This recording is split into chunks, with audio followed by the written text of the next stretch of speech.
here in the second quarter. And that's a rotation that South Windsor typically makes, getting back on the weak side of the floor. Right now, just a little rattled by the size and efficiency of this Wilton attack. First one short.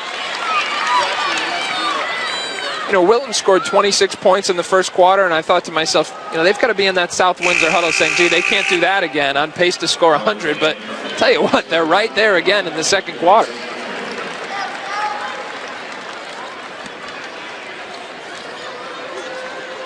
Second one up and no good. 0 for 2 on that trip for Holmgren.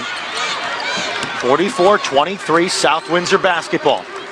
Trailing by plenty here in the first half. South Windsor perfect on the season. Drive into the lane, thrown up, and foul. Well, they emptied that right side of the floor out to allow Gosselin to try and take advantage of her quickness. She was able to draw the foul. That's an overload set.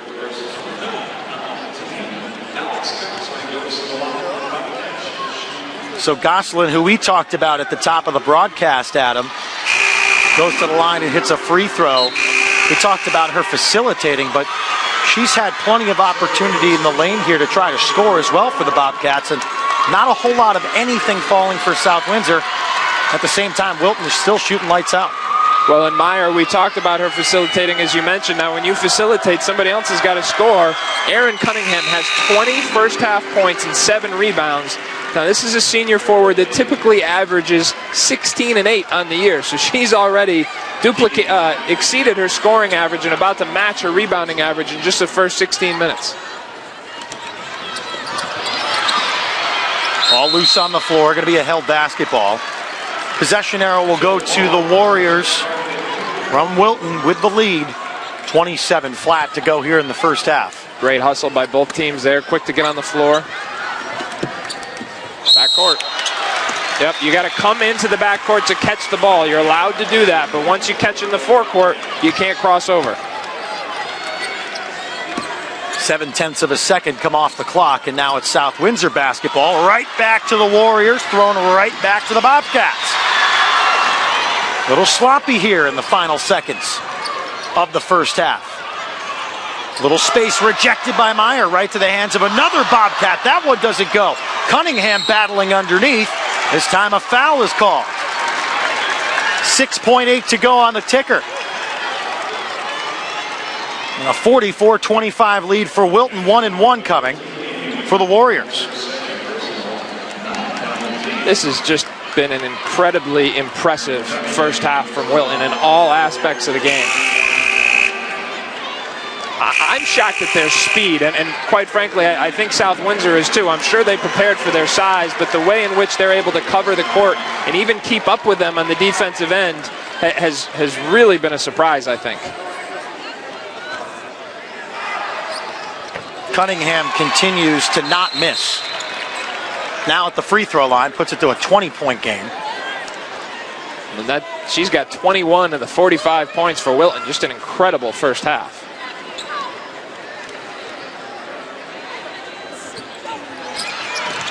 One for 2 on that trip. The Warriors keep the basketball. Cunningham gets blocked out of bounds. How many times have they collected the basketball some way or another after a missed free throw? Well, yeah, and that's a big no-no. And I think, you know, that's a result of some of the nerves. Jeez, that would have really punctuated the half. But that indecision, just an example of some of the nerves here for South Windsor that just has run into a brick wall in this Wilton team. 45-25. Wilton on top by a lot. And Erica Wachter is standing by with the head coach of the Warriors. Erica? Coach, obviously a stellar performance in his first half. A 20-point lead. Is this what you expected out of your team tonight? Well, we want that to be how we come out in this type of game. We weren't expecting it. We knew we had to take control of the first 4 minutes of the game, and I think we did that tonight. And now we got to come out and focus on the first 4 minutes of the third quarter. And you never know what you're going to get here coming out in this type of arena. And I'm just proud of the girls, and hopefully the second half will be just as good as the first, but not done yet. Thanks, Coach. Good luck out there. Guys. Thank you, Erica. 45-25. Coach said it all there, really. I mean, I don't think you can expect to come out against an undefeated team like this, but what did you see from the Warriors in the first half? Well, simply put, we've seen the best teams in the state in girls basketball, CPTV throughout the season. We've seen Capital Prep a number of times. That was the most impressive half of basketball I've seen from a girls team so far this season. Up and down, all around, hitting shots from everywhere.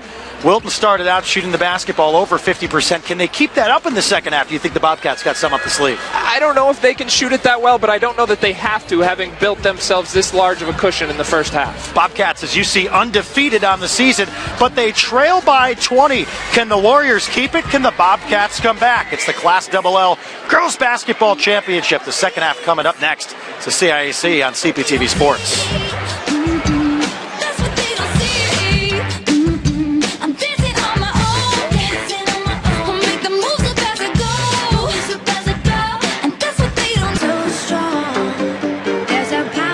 Connecticut Sports. Follow at CPTV Sports on Instagram. Again, that's Instagram at CPTV Sports. Brian Schnee, Adam Finkelstein, our Erica Wonker is standing by with Dave Rudin of the Rudin Report so we can find out what Dave thought about the first half. Guys, what's up? Yes, I am joined by Dave. And Dave, obviously, we were just saying what a first half out there of basketball. You cover Weston out there all the time, and Erin Cunningham absolutely putting on a show. She's unbelievable. I mean, I've always thought she's one of the most underrated star players in the FCIAC, and she's showing it tonight. She actually became Wilton's all-time leading basketball scorer, male or female, when she scored her 17th point. And when she gets hot like that, she's very tough to defend. Incredible, and it really hasn't just been her. It's been a whole team performance. These girls have been playing together year after year. What was it like seeing how they're playing so well together tonight? I think you've seen a team that's been playing together since grade school, the seniors, and they've never won a championship. And rather than be nervous about not getting one, they're going out there and saying we're not going to be denied. And they're playing a very good team, and they're up by 20. They're on pace to score 90 points, which I don't think we'll see that here today or tomorrow. And everybody's doing their role. Erica Myers dominating inside, Haley English running the offense, McKenna Pearsall and Karen Brosco doing the little things that don't get noticed. So it's really a collaborative effort, and when Wilton's at its best, that's what's happening. Absolutely, they are dominating in really every aspect of this game. And getting back to Cunningham, how do you think this type of performance gives her confidence for the second half and also moving forward?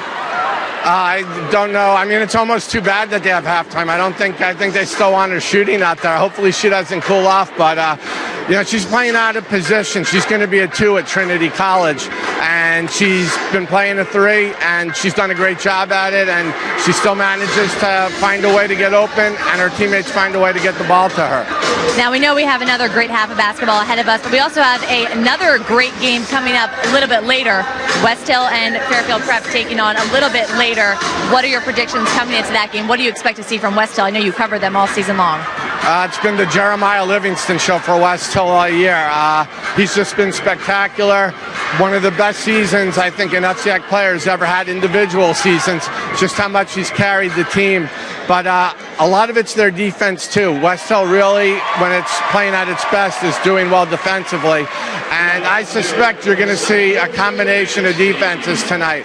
I think they're going to man up, but Prep likes to run, and they also like to shoot from outside. I wouldn't be surprised if you maybe see a mixture, some 3-2 zones, maybe some 1-3-1. I think West Hill wants to keep Prep off balance. A lot to look out for. And how about other key players that we should keep our eye on tonight? For West Hill, another one is Terrell Alexander, who's one of the most underrated players, I think, in the state. He's averaging double-doubles every game, does it real quietly, and with Livingston, when teams try to shut him down, he's there for putbacks and is another option. And then obviously the Prep players, Nolan and everybody, they just do a great job scoring, shooting. They want to really rush the pace, and they've been bridesmaids here too many times in their eyes. So I wouldn't be surprised if they do what Wilton's doing right now, coming out here really trying to grab that championship. And also, I know you have a large social media presence, and everyone's wanting to see this game here. So, I mean, what is the buzz around going in Stamford right now? Stanford, I'm waiting to see how much purple we see here. It's really galvanized the school, and West Hill is a very close school anyhow, and it's a very diverse school, which is one of its strengths, and it's just really brought the school together, which is a really nice thing to see. And I suspect in about half an hour or so, it's going to be a lot of purple in here. Absolutely. And I know on a more personal note, I know you're back with us after going through a little bit of a surgery. Can you just give us an update on everything that's going on in your health? Thanks for asking. I had some spinal surgery in December, and it's been a little slow going, but I'm getting better every day, and everybody's been really supportive, and that's really meant a lot to me, and it's helping the recovery. So thanks for asking. I appreciate that. Absolutely. I know the fans here also tonight are going to be excited to see you. Dave Rudin, thanks so much for your time. Thanks, Erica. I appreciate it. Brian? Erica, thank you. Dave, good to hear everything is all well. We're excited to see what comes up next here, the 8:15 game. As you mentioned, Fairfield Prep and West Hill, that's the Class LL Boys Championship game. But we've got one on our hands here at the half. Wilton on top of South Windsor. We bring second half action and more halftime coverage coming up next. It's the CIAC, only on CPTV Sports.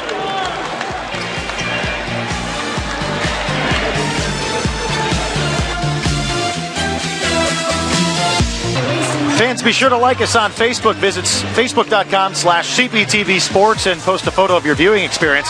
Share your thoughts on our local sports coverage. That's facebook.com/CPTV Sports. CPTV Sports, the best in Connecticut sports. Back here at halftime, Wilton on top, shooting 51.5% from the floor. Take a look at what Erica Cunningham has been able to do. I'm sorry for the laugh there, but 21 points is out of control for Erica Cunningham. She's just been able to do everything. Well, she has been. I mean, you see the total game going, hitting the three, made a number of impressive cuts off the ball. The one thing that I will respectfully disagree with Mr. Rudin on, she is not a two-guard at the next level. Your position is determined by who you can defend. She may have the skill set of a two-guard, but she's a forward at the next level. South Windsor has plenty of players that have played plenty of minutes, but for the most part, it's been McConnell and Goslin. They've put up plenty of shots, 32 attempts from the floor, but shooting under 30%. This Wilton offense has just been so incredibly efficient, and their defense has been far more mobile than advertised. That's just the story here in this half. You look inside Mohegan Sun Arena, we're getting set, ready for the second half. Between Wilton and South Windsor, someone's going to be a champion, and I think at this point, Adam, it blows my mind that a team is undefeated and down by 20 here in a championship game. Well, and I think if you're Wilton, if you come through and win a state championship by knocking off Mercy in the semis and then South Windsor, you've really answered every challenger en route to a title. Well, you get a quick look at some of the numbers here from this game.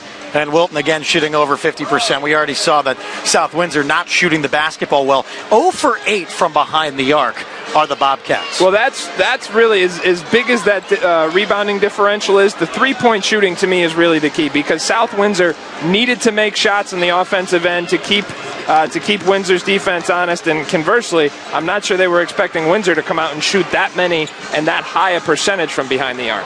Wilton also doubling up on the rebounding category, to no surprise. We've seen that off of missed free throws, off of second chance opportunities, as the Warriors have just barraged the Bobcats on the glass on both ends.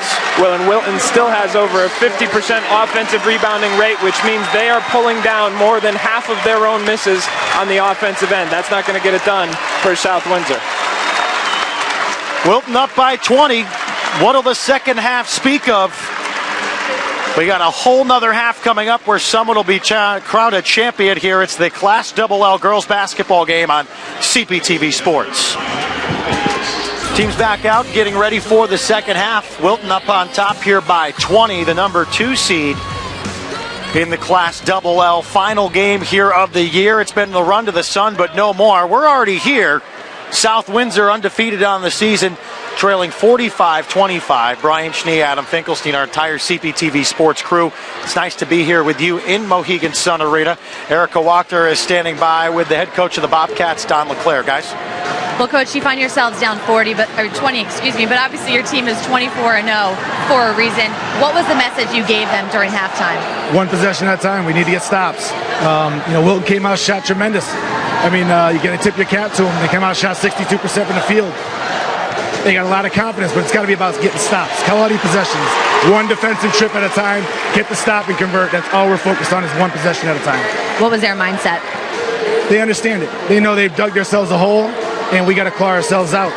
That's Bobcat basketball. We got to play hard-nosed basketball for 16 minutes and leave everything out there on the floor. All right, Coach, thank you very much. Good luck. Guys.